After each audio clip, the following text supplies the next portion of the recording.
Thank you very much, everybody, for joining. E3 obviously had a pretty big year, 2024.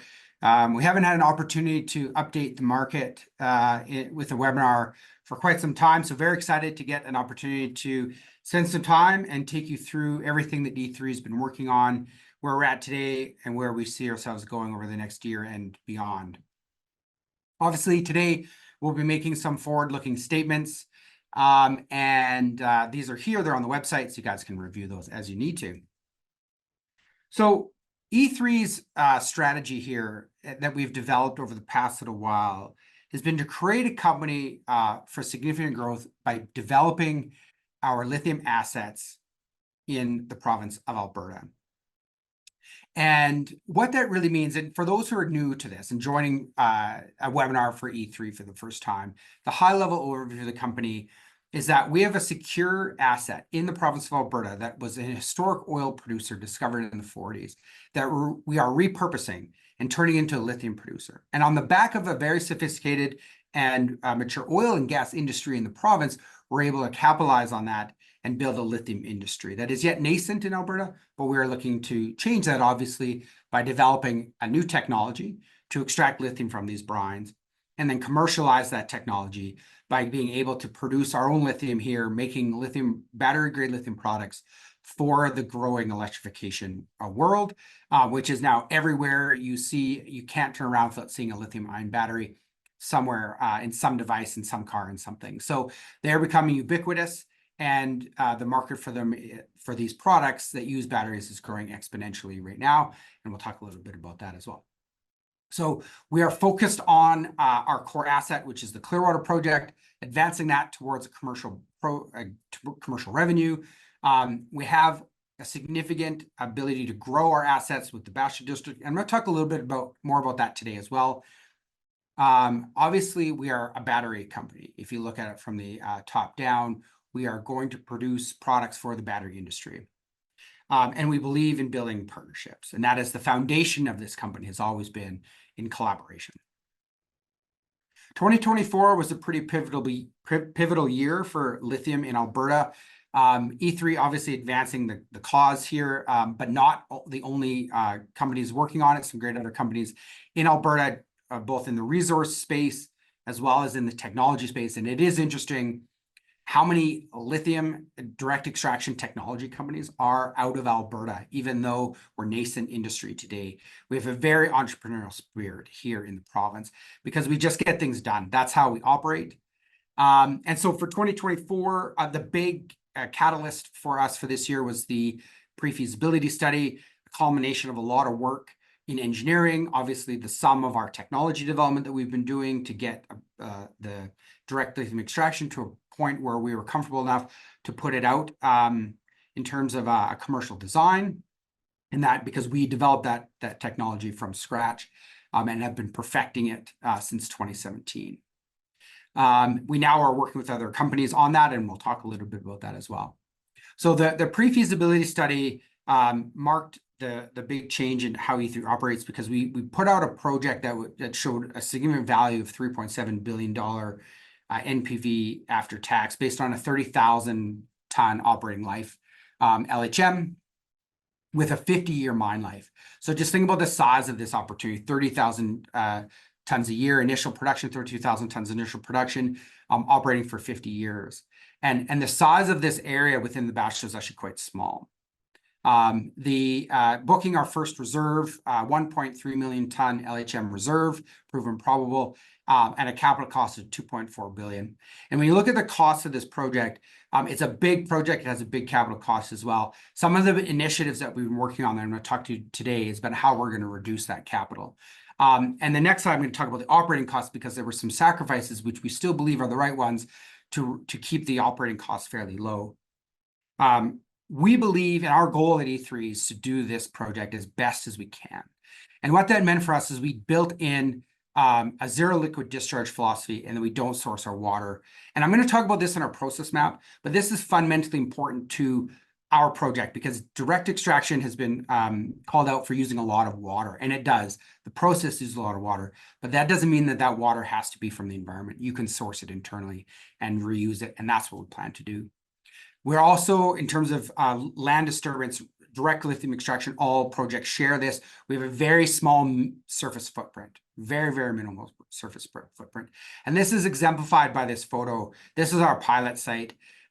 This size of area will be similar in size, a little bit bigger than this, for 5 wells of our production in terms of the drilling, and then we'll obviously shrink that.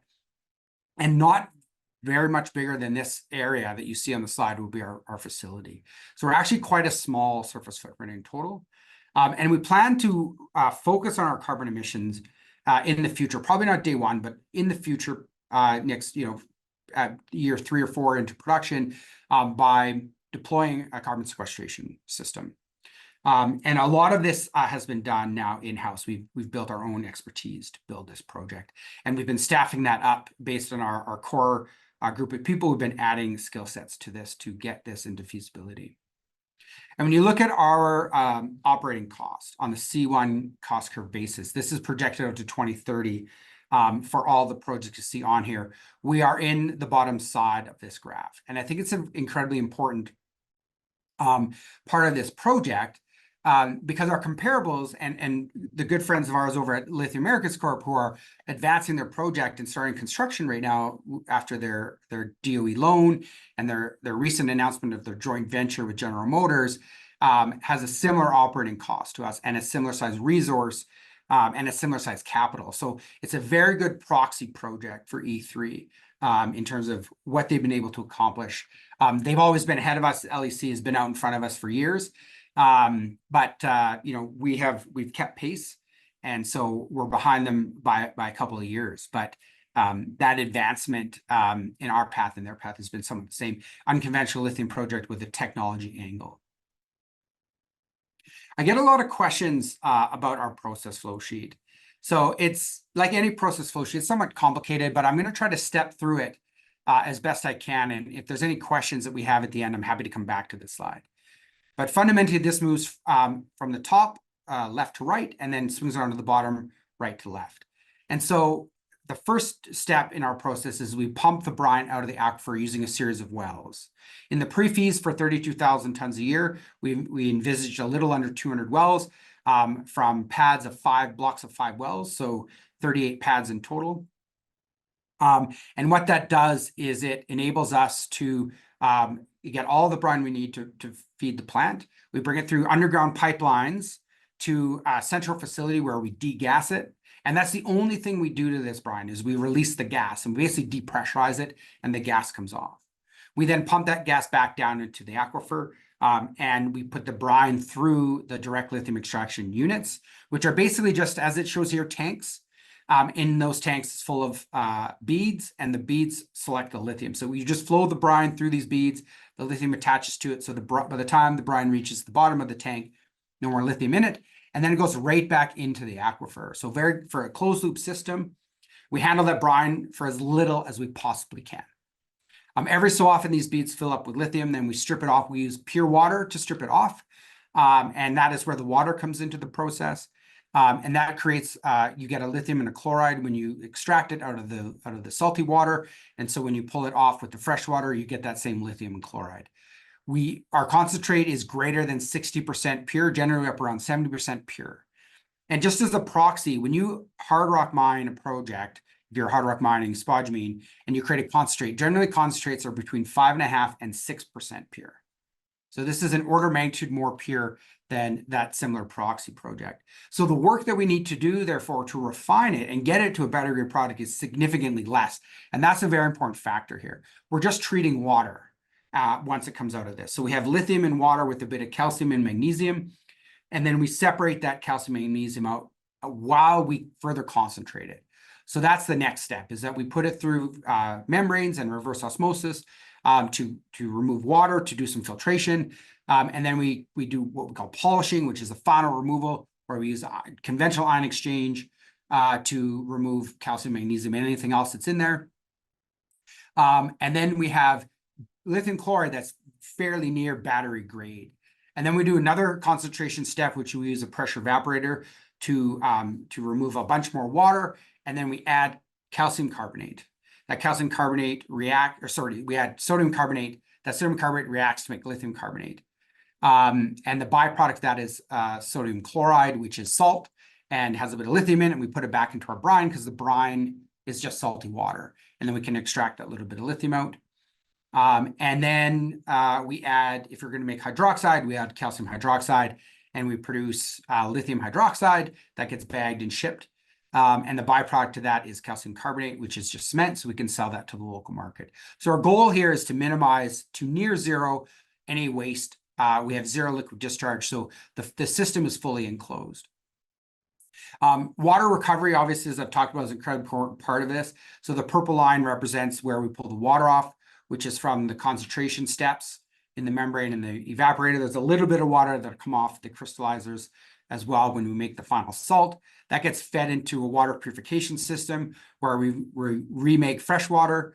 We add a bit of salt water from the brine as makeup water. And then we have all of the processed water we need purified and ready to use in the DLE step. And the reality of this is all you're really doing after you get the lithium into the lithium chloride is removing water and any impurities. So if you're just removing water, you can save that water and reuse it in the process. And that's what the water purification system does. So that's a general overview of the process. What that looks like in a schematic, sort of what it will be on the ground is this. We put this out with the pre-feasibility study. So we've got the inlet over on the left with the DLE in the center, then the hydroxide unit beside the E3 lithium logo. And that is the facility. That is the size of a 32,000 ton DLE plant. It's about 700 meters by 700 meters. The rest of the facility is the power plant because we plan to implement natural gas cogen. We get heat off the cogen so we can use it in our process, and allows us to control our carbon emissions, which means we can deploy a carbon capture unit, and then we already are disposing of gases into the aquifer, so we can do that as well. And then there's obviously an office and a lab because we have to do our own testing. We'll have to have people operate at the site, etc. So we'll have a small office building, and then the stormwater pond is really just the surface water that runs off, and then that is collected. When you look at the summary of 2024, so obviously the culmination, what I just spent a bunch of time talking about, was the pre-fees. But we did a lot last year. And the way that I think about 2024, and I've thought about this, I think, since we really embarked on this process of doing a pre-fees, is that it's really the year that E3 as a company gets built. Because we've been doing a lot of de-risking previous to this, proving out, but now we're really building it. And obviously that is the pre-feasibility study. But there's a lot of other little things that we've done that have been part of the foundation of building this company. And a couple of them that stand out to me is the decision on the DLE. So we embarked on developing our own technology. We then started to work with a third-party vendor. We've talked about this. We still design the system in-house. So we have done the design basis for this system, working with our vendor who's going to provide the equipment so that we have control of the process. We will buy our absorbent from a third party for the first commercial plant. We are still developing our own absorbent that we plan to use in a potential expansion or a later plant.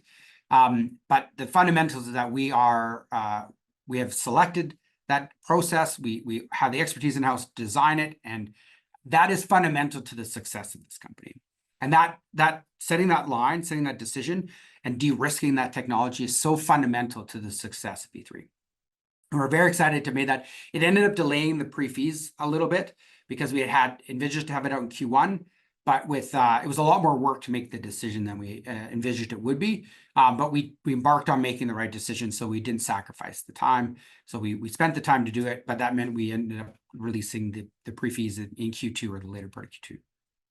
We also brought on 2 new directors in 2024. First, someone who's become a friend of mine, Sonia Savage, the former Energy Minister of Alberta, who brought Bill 82 to the floor, that brought regulatory for brine-hosted minerals, fundamental to the ability for us to operate. She joined our board in March, and then we had Tina Kraft, formerly one of the commercial staff, chief commercial officer out of Albemarle and their subsidiaries, join us as well. So bringing the backbone of the lithium industry into E3. And those are really fundamental because the maturity of the board is really important for a company like us that has grown up from a small startup into someone that wants to become a major player in the lithium space. We've also done a lot of interesting things on advancing the understanding of the lithium sources. We're working with some universities, and we're also did a bunch of guidance for CIM to change the guidelines and update them for brine-hosted minerals like we have. And our team has led the way. We've got, you can see on our website, a white paper we published talking about how we classify lithium resources. A lot of that work was done by my team in-house. So that's very, very cool to have a big mark on policy as well that we've been working on. On the other side of this, in our lab, we've been working on, obviously, all of the prove out of all of our DLE is done in-house. So we have our own DLE system. We bring in the sorbents. We do all that test work in-house. We brought in the purification stage and then the carbonate reactors. Carbonate reactors, we've built a demonstration scale. So we're actually operating those now. We're taking concentrate that we saved from our pilot, and we're now running that through these reactors to make lithium carbonate from the stuff we made from the pilot. So Leduc lithium carbonate being produced in the lab, and then those will eventually be deployed to the demonstration facility. And I'll talk more about that. And then obviously Saskatchewan putting out the resource and ERA funding. A large part of what we've been doing over the past little while is and really this continues ongoing is working with the government. We get a lot of requests to spend time with both US and federal folks within the government to talk about critical minerals, because the thematic of critical minerals, national security, energy security has not gone anywhere. It's still a very hot topic across administrations. And then obviously pure lithium, I'm going to talk more about that as well. So before we get into some of those things, I want to talk about a little bit of the shifting demand in the market. So the circles on the right is a benchmark mineral slide talking about the change in chemistry from 2023 to 2024. So you saw in 2023 about 50% hydroxide, 41%, 50% NCM and 41% LFP. And in 2024, that shifted. So now LFP is the larger predicted chemistry. And what that really means is the product that's going into these batteries is shifting. And that's what the graphs on the bottom represent. So the top left is overall demand in North America, which you can see has been relatively the same year over year. But when you look at the hydroxide and the carbonate, you can see a big shift in carbonate from the prediction of 2023 to the prediction of 2024. And these are our graphs, and don't worry about anything before 2023 really, but looking forward, what you see is a big change from the dash line of 2023 to the solid line of 2024, that the prediction of more carbonate being required in the market. And that is fundamental to decisions that companies like us make in terms of what product we're going to make. So we're going to talk about that as well. When you look at supply, this is just the supply demand fundamentals. This is just North America. What it's showing truly is that there is still a very strong demand coming, but internal North American supply just isn't there. And so what that means today is that most of the lithium in batteries that are being purchased in North America is not coming from North America sources. This is what the government, this is what the industry is trying to change. We're trying to bring local supply of lithium into the market. And you can see that carbonate supply is even less, even more hampered, because when you look at where the source of these products, hard rock, it goes to hydroxide generally speaking, and then you can convert it to carbonate, but generally you go to hydroxide. 50% of the world's lithium molecules are coming out of the Quebec of Australia today in the hard rock mining. They've done an amazing job at ramping up spodumene production. They just make the concentrate. Most of that gets refined in China. That's changing, but still the majority of that's refined in China, and it's refined into hydroxide. So the majority of the ramp up in supply has been in hydroxide, but now with the shifting market, we're seeing more and more carbonate demand between LFP and mid-nickel cathode chemistries coming up. And so what does that really mean? This is a prediction of the battery industry in 2030. So this is what the prediction is going to be. It looks like in effectively 5 years from now, which is the time scale that E3 plans to get our project up and running, right? Obviously sooner than 5 years, but in this block of time between now and then. And what you see is 70%, nearly 70% of all batteries are going to be produced in China. And that is why there's such a big push regardless of the administration, and there's been some changes, but we can talk a little bit about the impacts of that, if any. But when you look at the why here, it's this. And it's nice to see Canada on this map. So China 70%, then you see Germany, France, and Canada at the top. And then obviously the big block in the center there is the United States. Huge battery capacity being built, 1.2 terawatts of power capacity by 2030. Canada is no slouch, 200 gigawatts of battery capacity per year in Canada. If you look at the North American supply for that right now, there's no supply in terms of battery grade carbonate or battery grade hydroxide that's sourced from local molecules that can go into that. And I say no, very, very little. A blip on the radar relative to what we actually need. We're talking single digit tons, thousands of tons. So this is why projects like ours, this is why the government's supporting, this is why we've got 37 million in government support, and we continue to see interest from the US and from Canada in terms of supporting projects like ours. The Department of Energy financing guys like Lithium Americas Corp is because the need to bring battery manufacturing locally from a government's perspective is there for sure. And then you look at the consumer. This is the challenge, I think, on the market today, is that there's a missing segment in North America, which is, I think a lot of people refer to it as the Tesla 2 or that small car. And the reality is these are the Chinese automobiles that you can buy today with decent range, all of them 400 or around the 400 mile range, 400 kilometer range, sorry.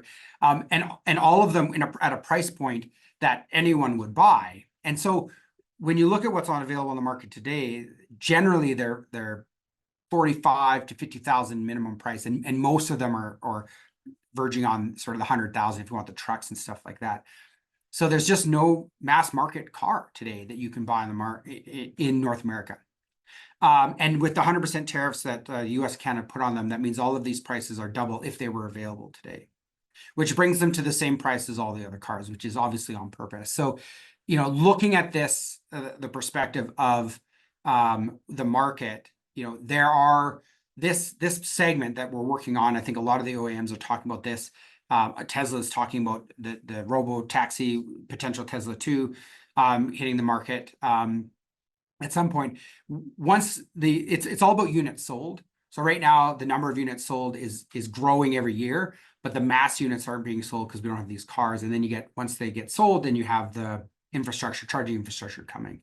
And so a lot of people who believe that you know, the industry is looking for these cars, I think the majority of the industry believes that this is the missing piece, the people who analyze this. And so from our perspective, obviously fundamental to where demand is coming from in North America specifically. And so we track this. We spend a lot of time in Washington and Ottawa talking to the regulators about how to manage this. We get roped into the conversation because critical minerals. So to summarize that, I think that over the next couple of years, the demand in North America is growing, you know, 30 to 40% year over year. And that is very, very good news for the whole industry. And because it really drives sentiment. And Rome was never built in a day. These things are going to go through ups and downs. There's going to go through cycles. You know, adoption is going to speed up and slow down. But every month over the past 12 months, while people have been talking about the slowdown in EVs, we've sold more electric vehicles every month, year over year. And so in 2024, the estimate prediction is almost 20 million units sold. And at the end of 2022, we sold 22 million units globally. So we're almost doubling the entire production prior to 2022 in this year. So the adoption is coming, but sentiment is lagging. And I think that you're seeing that across the lithium industry. So what does 2025 look like for E3? Well, with still a dominant market for lithium, still not just in terms of the government pushing critical minerals, but also the rise in the sales of electric vehicles coming. These projects and the project that we're looking at still a solid footing in terms of getting us to market. And of course, number one goal for E3 is revenue. We need to get to revenue as quickly as possible. So for us right now, that means we're working on the Clearwater project. I'll take you through that. Demonstration, government engagement, strategic partners, all of those things we'll talk to you about.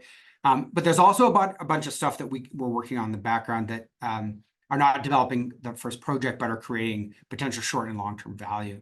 And I'll talk about some of those as well. So I'm just going to take a couple of minutes to talk about the path to construction for any project. So this, a similar slide could be built on any mineral project in the world that's looking to develop towards a commercial production. And basically, you go through resource and technology development, you put out an inferred resource, then you do a PEA, then you do any technology development. If you're a hard rock project, this is metallurgy. For us, it was DLE testing. And then you produce a pre-feasibility study. That's a really good marker of where you sit in the industry in terms of your cost, but also your advancement in terms of your understanding of the engineering. And then what we did, and what most companies do, is it's a bit of a flurry to get yourselves to the pre-fees out. It's a lot of work. It's a big lift. And the reason it's such a big lift is because you are eliminating all of the potential options, what technology, what the downstream technology is, how you're going to produce the reservoir, all of those things, and all of the potential iterations of that are narrowed down to one for each. And that is a lot of work. They call it optionality removal is another way to think of a pre-fees. So you've removed all the other options and you've picked one path based on a bunch of economic assessment work, technical work, and then the techno-economic work.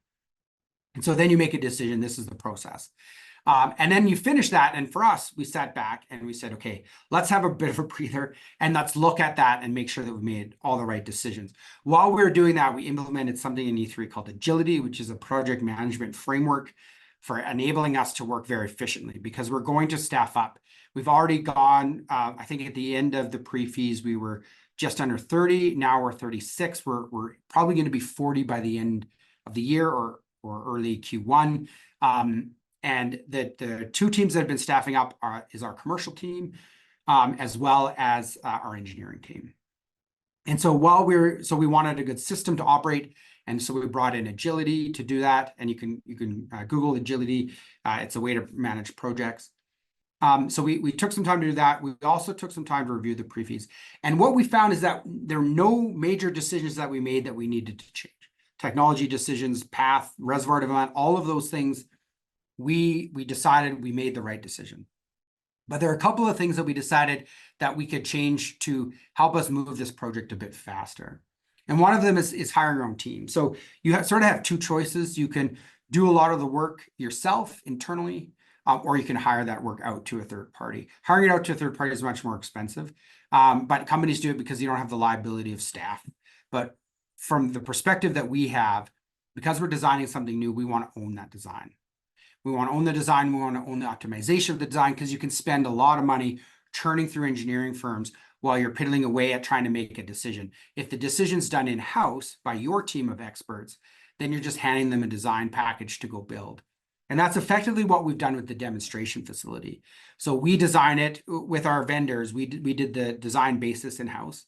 We worked with a vendor to nail that down, and then it was finalized and given to them.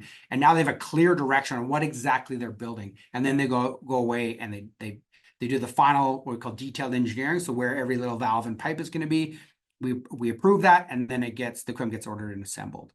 And that's where we're at with the demonstration facility. I'll take you through that a bit more detail, but that philosophy is very important for E3. And so that takes time to staff up and get people up to speed. And also reviewing the decision. So we brought those people in. We've been looking at this as well from the angle of what should we build as the first commercial plant. So the pre-fees answered what the technology is. It answered how we're going to develop the aquifer, where we're going to put the project. We even selected a plant site, which I can talk about a little bit. So we have all of those pieces together now. But then it's like, how do we build this? What is the best way to go about building this? And two major items that we've been contemplating and that we're going to finalize here, we're just in the final stages of analyzing it, is the size of the plant for the first phase of construction and the product we make. So we'll talk about the product first. So as I've talked about, there's been a shift in the market for carbonate over hydroxide in terms of what we see coming at us. The other part of this is that carbonate is a lot easier to handle from a shipping perspective. And you could always convert it to hydroxide if you need to. And so this opens up a lot of opportunities and optionality, because if we were to make carbonate on site, we could partner with a company, say in Europe, that needed hydroxide, and we could work with them to build a converter out in Europe, wherever closer to their facility, and we could convert our carbonate there in a meaningful amount, 5,000 to 10,000 tons, whatever the offtake ended up being. And then you're sort of fit for purpose, but then you have less concern about the transport, because transporting hydroxide, it's done all the time, but it is a challenge. And for a small company, you don't want those little challenges to hinder your bigger challenge, which is operating a plant. So one of the big considerations right now is basically cutting out the hydroxide flow sheet and looking at carbonate as the first phase, and then designing the hydroxide still to be there to implement for a second phase, so we can tailor to both markets. But what this does is it reduces the engineering burden and also reduces the capital of the plant. So and the economics are roughly about the same, because you make a little bit less carbonate over hydroxide, but you don't have as much capital or operating costs. So it ends up being about a wash. So that's one. And then the other is building this in phases. So when we put out the pre-feasibility study, we made the decision early on that we're just going to do the full size one plant, as big as it could possibly be given the logistics. And then to review that decision, we always had in the back of our minds that this could be, and I think I've talked about this publicly as well, that this could be built in stages. And so now what we're looking at is where the natural breaks are to do that. Because I think that looking at this from perspective of designing say a 10,000, this is just an example, but say a 10,000 ton plant that produces carbonate dramatically reduces the capital. Just those two decisions. And that's not to account for the fact that we're also on the hunt for other capital savings as our engineering team goes through all the process optimization. Considering now we own this and we're going to do all of that in-house, I'm sure we'll find other capital operating cost savings. But just those two make a big impact in terms of the project. And then you just stage it. So if you build 10, you'd build 2 other 10s or 120 after the fact, once you've got the first one running. It's less risky for a bank to finance, which is a big important factor to this, because eventually we do need to go to the bank and ask for the leverage to build the plant. So those are a couple big things that we've been working on. And we'll have more details out to the market in terms of how this would look fundamentally. But I think the update is very important, because that's where we're at in terms of what we've been doing for the last 3 or 4 months. And the other big piece of this is the stakeholder engagement. So we are looking to build a facility in the heart of Alberta, and it's farmers' fields, as you've seen on lots of the photos, including the ones here. So it's Alberta's wheat belt, as you might say, combined with Alberta's conventional oil belt. So the two go hand in hand: subsurface oil and gas, surface farming. And so how the ecosystem of engaging with stakeholders to get a license to operate is first and foremost hitting, going out and talking to all the stakeholders, hitting the ground, talking to the stakeholders one-on-one. And my team has been doing that almost for a year now. And that is a very exciting process for us, because it's the first time we're talking to the public in intimate detail about what we're planning to build. So that is, we've been spending a lot of time and energy on that part of my team. And that's going to go larger scale here, because we spent a lot of time on the locals around our actual working operations. And then we start talking to the broader community as well. And then obviously the demonstration facility, I'll talk about that. And then some of the other bigger things that we're working on: strategic partner and offtake agreements, the feasibility, permitting, sort of post this next couple of months. And then obviously feasibility study fits into that as well, getting that accomplished this year. So looking at path to project financing. So a lot of questions we get is, how are you going to finance this plant? So one of them is building it in stages, looking at the capital very closely, not sacrificing operating costs, so still keeping your OPEX low, so you can weather the price storms, but you reduce that capital burden. And so we're working on that, but also we need to finance this. So the way that we are looking at this right now is our primary objective is to find a strategic partner to come in. And we've been in lots of conversations about this for years, and I can give you a bit of an update of sort of the status of that. But we've spent a lot of time engaging these types of companies. E3 needs to get itself to a stage where we've de-risked it enough, just like with bank financing. So the timing of that type of agreement is dependent on a lot of different factors: the company, what they're looking for, the stage they're looking to invest in, and E3 and us getting to that stage. But those conversations have been happening on a regular basis, and it comes in either one or two ways: either a corporate level or a project level. I think we prefer project level because we've got lots of room to expand. So we'd be willing to give up a piece of our first project to get this thing built. They bring experience, they bring capital, they potentially bring offtake depending on the partner. So that's sort of the strategic partner. And then there's alternative sources of financing. These are things like offtake agreements that you've seen signed that bring in capital to them. Government funding. This doesn't necessarily have to be grants, although there are big dollars out there. It also can be debt financing, like you've seen in the United States. There's similar programs in Canada that people are developing. Exfordome Canada has one that we may qualify for. So that sort of brings in some government debt financing, and we're talking to government right now about that as well. And then there's the Clean Technology ITC.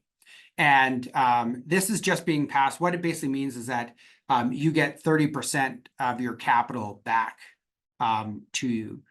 And this is pretty big because it reduces the capital burden by effectively 30% from a project finance perspective. And if you can pre-qualify for it, and the legislation is still being finalized, so we don't have all of the details, but we've been a party to the writing of the legislation. We've been putting our opinion into it at the government's request to make sure that our project qualifies and that the language is sufficient for a lithium brine project in Alberta to qualify. And we've done that, and from our tax opinion, it does, which means that we can get that 30% back. And all of the logistics of that will work through, and eventually it'll end up in our financial model. But it will, if it all does pan out, be bankable, because it'll be something you can take to the bank. And they will be able to help. It'll de-risk your financing.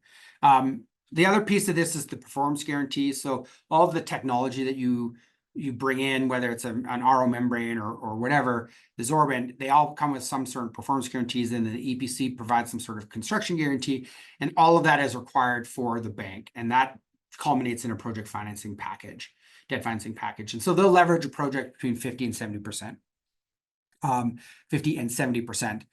In debt, and then the rest come from all the other pieces. And then your last thing, if you absolutely need to, is equity, but it's usually your last piece of the puzzle that you do.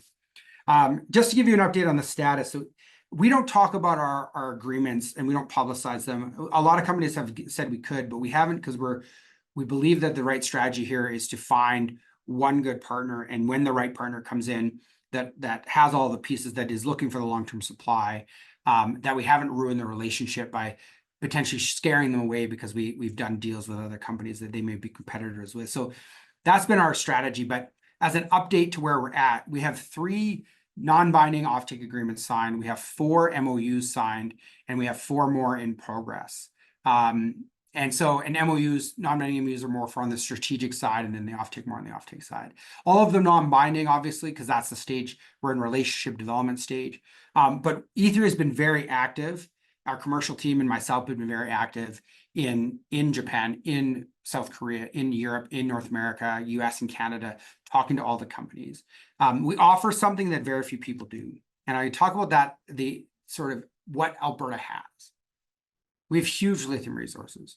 These are based on a well-known aquifer that was discovered in 1947. So this picture on the right is Leduc #1, drilled the first well into the carbonate reefs of Alberta, which are oil-bearing. And they produce these for almost 80 years. And when you produce the oil, you also produce lithium-enriched brine. So we've been producing the water as much as we've been producing, as long as we've been producing the oil. It's obviously that the resource wasn't important until the lithium-ion battery, truly, for Alberta. And so now that we're developing this asset, we have 80 years of production history. So we're simply just repurposing it. We are geopolitically stable. It means we have a secure and reliable access to these critical minerals for any customer looking for them. We are proximal to the North American markets and easy infrastructure to get it to any port or down with the United States.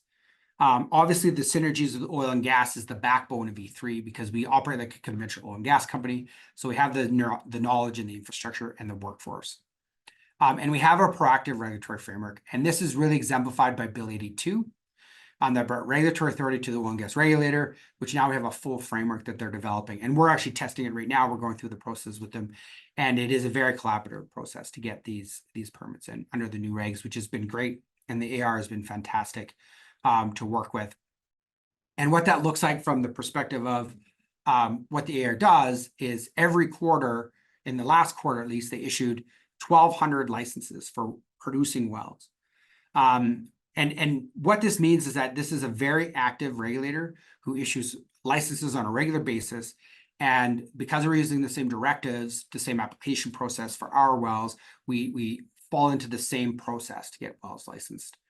And this is, I think, very important for us and for the security of this supply, because the regulator is out there trying to promote regulation, because this is our revenue. Alberta's main revenue sources is products that we produce out of these wells. So they've had to become very streamlined. That's not to say they don't sacrifice the stakeholder relationships. That's the first thing you have to do. You have to talk to your landowners. You have to talk to your stakeholders. You have to get permissions. That's number one. So you're talking to your community before you do any license application. Obviously, as part of this, there's a P applications that have to be applied for, which is your environmental baseline surveys, which we've already started conducting, and that sort of thing. So they don't skip steps necessarily, but what they have is a very streamlined process. And one of the big complaints you hear about permitting systems elsewhere is how long it takes to get through them. And while there still is a process and while it still takes time, I think the quantum of time that it's going to take us to get our license is going to be significantly lower than other places in the Western world. And then a little bit about the infrastructure, and I can't exemplify this enough. Where we are located, the map on the right is the National Railway Network. We can take this anywhere, and it extends obviously down to the States. And then a zoom in on our project, we've got grid roads, we've got power, we've got major highways, minor highways, we've got major cities, we've got major workforces. All of the things we need in Alberta to build this project are here, and local people will drive from their homes to the site. And I say that, but I don't think I can say it enough, how important that is that your workforce lives locally. So 100 meters from a 240 kV power line, 1.6 from a provincial highway along a secondary road. So we're just driving on an existing road to get to the highway. 15 kilometers to our rail, which is where we'll offload our product, and 25K to the major natural gas pipeline. And I just want to do a quick comparison to some of the Quebec projects, because I think it just goes to show what the advantage to Alberta is. So in the Bashaw district alone, we have 16 million tons M&I. If you look at the James Bay region in northern Quebec, they've got 8.3 million tons on these 5 projects. And these are some of the big ones. So this is Corvette, which is Patriot, James Bay, which is Alchem, which is part of Arcadium, Wabushi, which is obviously the old Nemaska, which is Arcadium, and both of those now Rio Tinto, or soon to be, and then the Rose and the Moblem. So these projects, what Quebec has going for it is that those lakes at the top of this diagram are reservoirs. So there's a lot of power. Power lines run from these lakes down to the southern part of the province. So they have access to power, but they are fly-in, fly-out camps in the middle of nowhere. They're digging big holes in proximal to freshwater sources. The challenges that these projects are going to come in terms of permitting and in terms of the infrastructure and logistics are huge. And we simply don't have those challenges in Alberta. And it's one of the things that when you see us moving through the next stages, you're going to see it exemplified in our ability to get permitted, licensed, and off and running. So a little bit on shifting gears on some of the other things we're going to do other than developing the project. The demonstration facility, obviously very important. Our goal is to scale up our DLE. Obviously, that's a critical junction between brine and lithium carbonate. We're also going to run this process fully integrated. So we'll take the brine from the reservoir all the way through to carbonate, mimicking the PFS flow sheet, which is really important because that gives us the ability to show that it works. We've done the design basis, as I mentioned. It's been approved by the vendor. That's all done. We've ordered the equipment that's now expected to be delivered in Q2, and we're expecting to be running in July of 25. The timing of that is really dependent on this equipment showing up. We're obviously trying to push them to move faster, but that is the time frame right now is expected delivery sort of early-ish Q2, and then we get it set up and then we get rolling.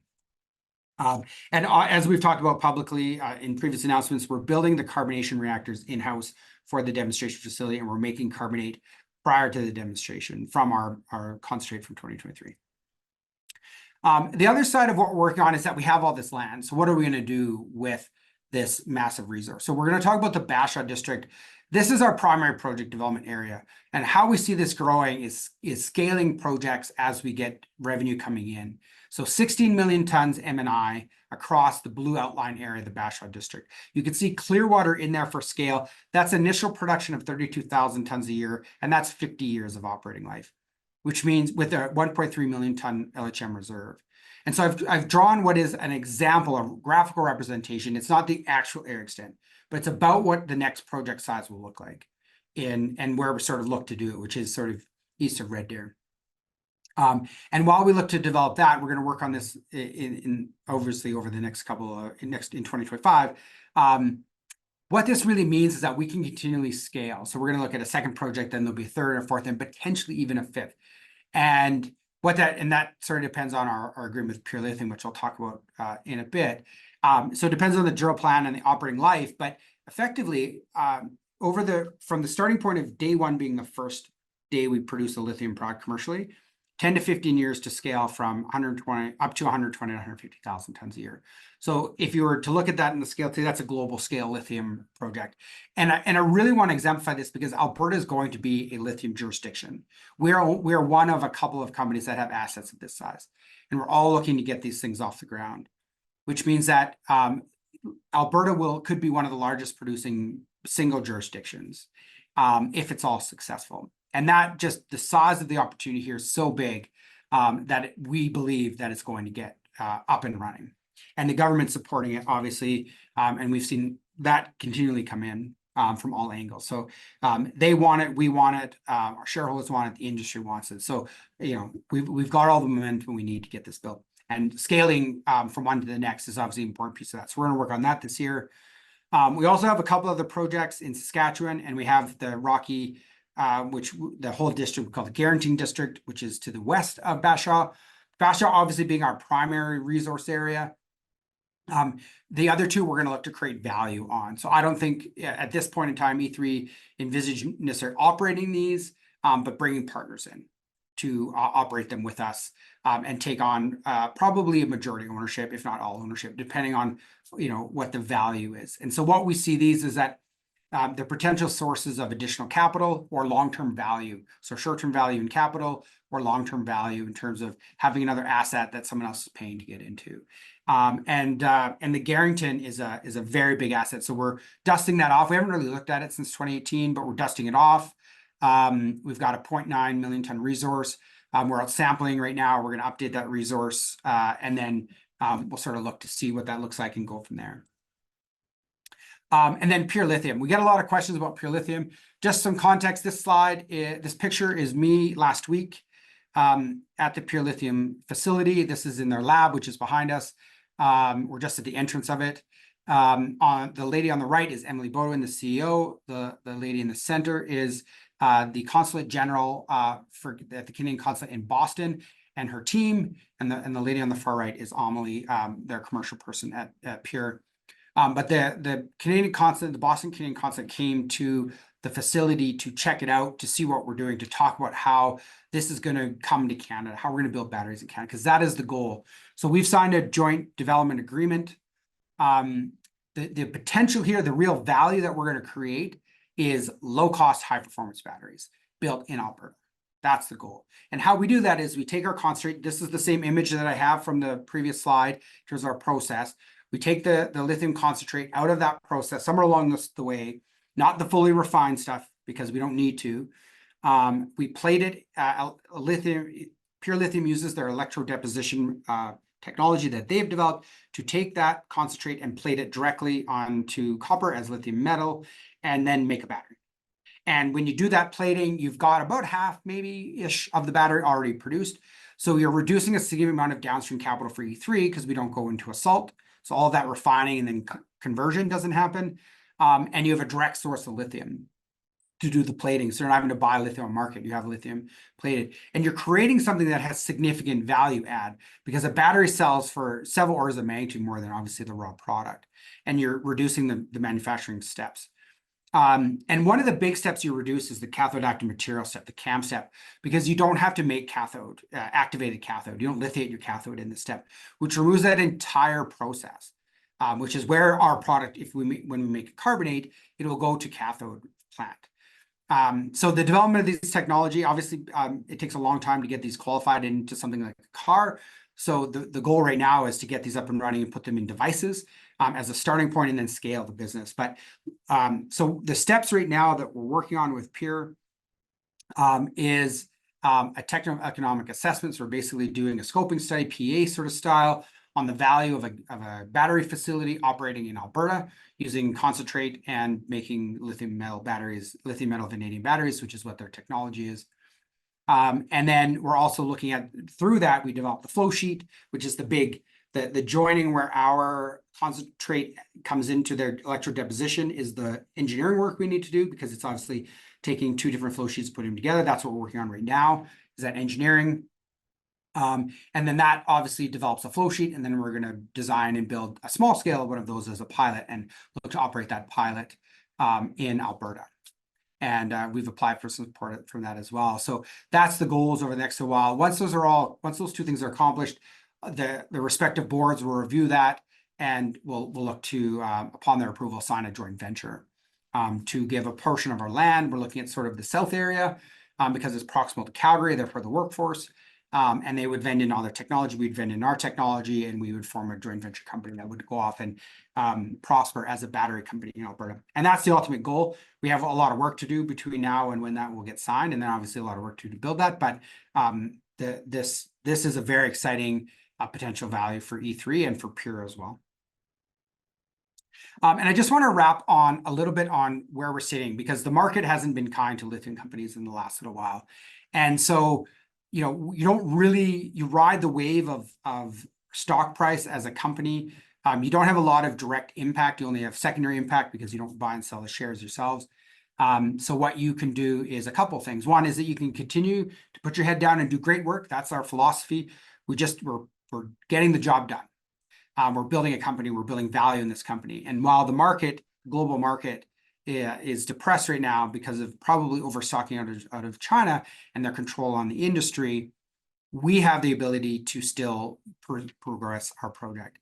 And what that looks like is cash, because you don't solidify your stock price unless you have to raise capital. So don't raise capital when the price is low. Obviously, it's small company or public company 101. So 40% of we've raised $114 million, and I'll just take you through that. So on the left is government funding. So we started with Alberta Advantages, we got about $2 million.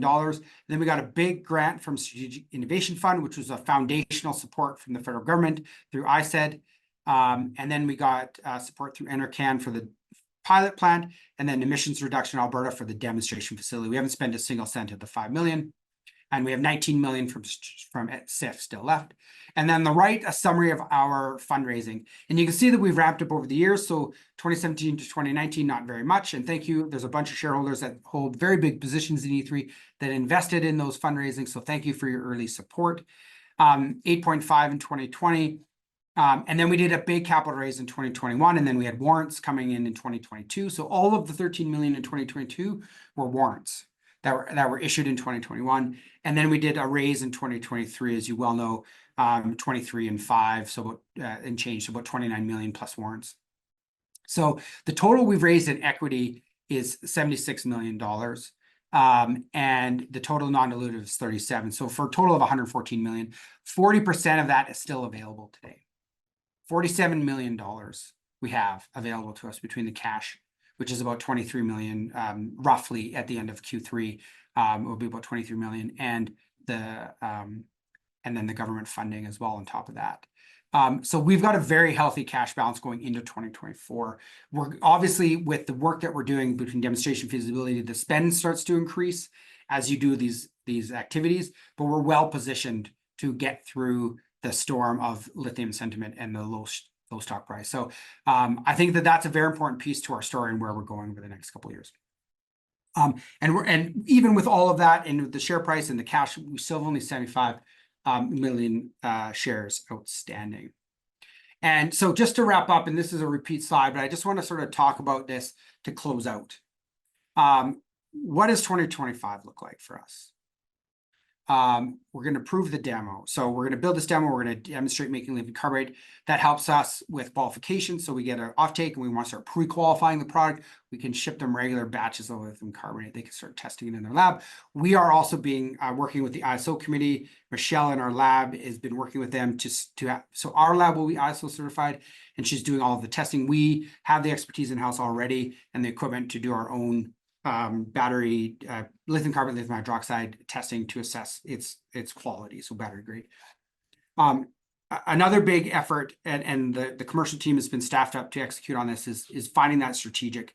It's a lot of work. It takes a long time, but we have the team, we have the resource value, we have everything we need now to get those conversations started, and that's what we're working on, and that'll be a big lift for that team for 2025.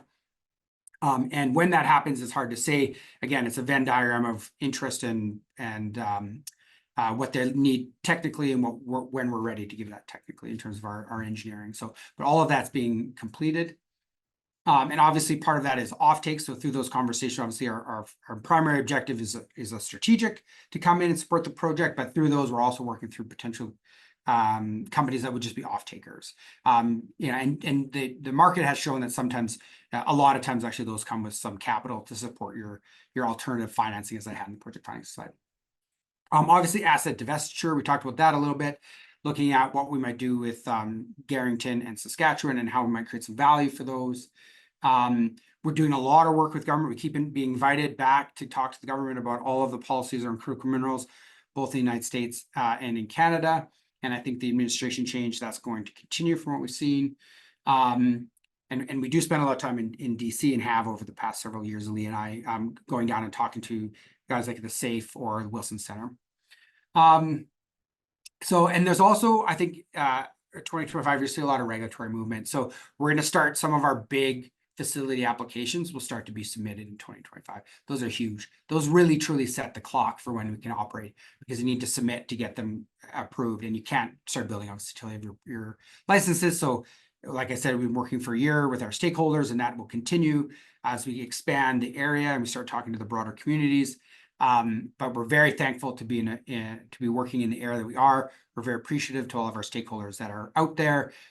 We're aiming to create jobs in this local community, and build an industry to support Alberta's long-term economic growth. I also think another big trend you're going to see in 2025 that's going to impact E3 is the market trends. I do think you're going to start to see the lithium market swing back. You're already seeing it in the majors. Rio Tinto buying Arcadium. It was a huge move, not surprising given Rio's hard rock experience and Arcadium's lack of, and then also getting Rio a asset that's producing lithium. So I think it was a natural move for Rio. Obviously, the joint venture with General Motors and Lithium Americas Corp is a good bellwether for sort of where the industry is ending up. It's sort of how our model, we visited our model, and we had set that wheel in motion about 8 months ago. So it was really interesting to see what we're aiming to get, to see an example of that directly local to us in Nevada get done, which is a joint venture on the asset level. So very excited to see that. So I think we're going to see I think we're starting to see Albemarle is up quite a bit over the last couple of months, and that trickle down effect usually happens. The smaller companies lag behind that as the fundamentals get realized across the board. So I think you're going to start to see the sentiment reverse a little bit. Obviously, the timing of that and exact how much it's hard to say, but I think that's coming. Advancing pure lithium, a big goal for us this year, getting that agreement, getting the data and the work done so that we can work towards that agreement. Obviously, very important. And just looking at this from, to close this out, looking at why invest in E3. I think all of that aside, all of those big things that we're going to do to create value for this company, one compelling thing is our net asset value. So we have literally $45 million Canadian in hand with a $75 million market cap. So we have an incredibly compelling net asset value with a huge asset that's been well de-risked and proven with a reserve booked in a very secure and stable jurisdiction. So we have all of the hallmarks for company growth. And we're suffering right now from a market perspective, but I think that the big moves for the market are going to happen. I think all of the things that we're working on, and it's such a compelling story. And I am biased because I'm a full-time investor, obviously in E3. I own a huge position in this company and fundamentally here to get this thing built. So I'm very excited to be in such a compelling story. Working with a great team. So the team that we have here at E3 are the ones that are going to deliver for our shareholders to get this thing designed and then built. And And so I can't think of a compelling story. Obviously, I'm already all in. So thank you very much. And it was a bit long today, but hopefully we still have some time for some questions. Yes, thank you, Chris. Just a reminder for people still sticking around, you can ask your questions in the Q&A box that is on the bottom row of the Zoom call. We've gotten a couple of questions in just about the demo plants. Chris, can you just kind of explain how the demo plant will fit in achieving commercial production? Yeah, I think it sort of answers two questions. One is that it's de-risking from a process and internal engineering perspective. E3 doesn't need the demonstration plant. We can do all the engineering with the data we have, and we can do enough of the testing in the lab to validate some of the performance metrics. But the reason you do demonstration is because it shows it at the scale, and it de-risks it for the people who are potentially coming in as a strategic or a bank financing. It has a big impact to that de-risking because they can come on, they can see it actually operate, and it's not just trust me, here's my design. It's like here's the design in action. It also, the other thing it does is it enables those customers who are looking for product to take some product and continually test it. Yeah, I think that those are the big things from the demo. It just fundamentally what it is, it's a de-risking, and every step to de-risk the project fundamentally increases value. Okay. And just kind of further onto that, I guess people are asking what sort of data potential partners would be interested in with the demo. Honestly, I think it's about the product quality that you can generate. That's number one. If you can do it at a small scale, especially when you look at the demo will still not be 100% optimized. Like it won't be automated the full process through. Each component will be automated, but the joints between the components won't necessarily be automated. So you don't have those efficiencies, and if you can still make higher recoveries, you can still make a good quality product. It's a very good proxy for how your commercial plant's going to operate. It also will, like, if you look at the DLE system, the valve array, which is what we call the controls for brine coming in and out and wash coming in and all the other things you have to do, that'll be identical, almost identical. Size obviously won't be, but the process operating parameters will be identical to what we'll deploy in the commercial plant, which means you're testing it in real time, what a commercial operation will look like from a process engineering perspective, which is really important. So I think if you want data, it's, can you do it? Can you make it at the right quality? And can you do it efficiently? And that all. And if you're looking at like a bank due diligence, they're going to dig into all of that. They're going to hire an engineering firm, and they're going to dig into your programming logic for your valve array. Like they're going to get into that level of detail to validate it, that your commercial design is going to work. So it's pretty important. Thank you. And just more on with Pure Lithium and what E3 is doing work with them. What are the key strategic advantages of working with Pure Lithium on a project like this? Well, I think that the goal there is batteries in Alberta and the value add. So, if we make a carbonate, there's lots of value in that. The value is looking to increase. By the time we get our product to market, it's going to be, between the 25 and 30,000 range is where the markets are sort of predicting it. There's lots of value, and we're going to make a lot of money as E3 selling carbonate. But we're beholden. And so while there's a big market for that, my goal here is that because we have operational excellence in Alberta and we can bring the processes together, my goal here is to build that battery add. Then you have control because you're selling the final product, right? You're selling the battery, and if the battery is of good quality, has high energy density, which the pure lithium ones do, and you can make them cheap, then the world is really an oyster. Those things go in anything, right? And as long as they get qualified, and the hardest thing to qualify them is aerospace and space, and then second is cars, right? And then third are things like military applications or scooters or computers and phones and earbuds, and like the list goes sort of down from there. And so, you don't necessarily need to qualify them to go into a scooter necessarily, go into some of those other applications. So there's an immediate market for that value-added product.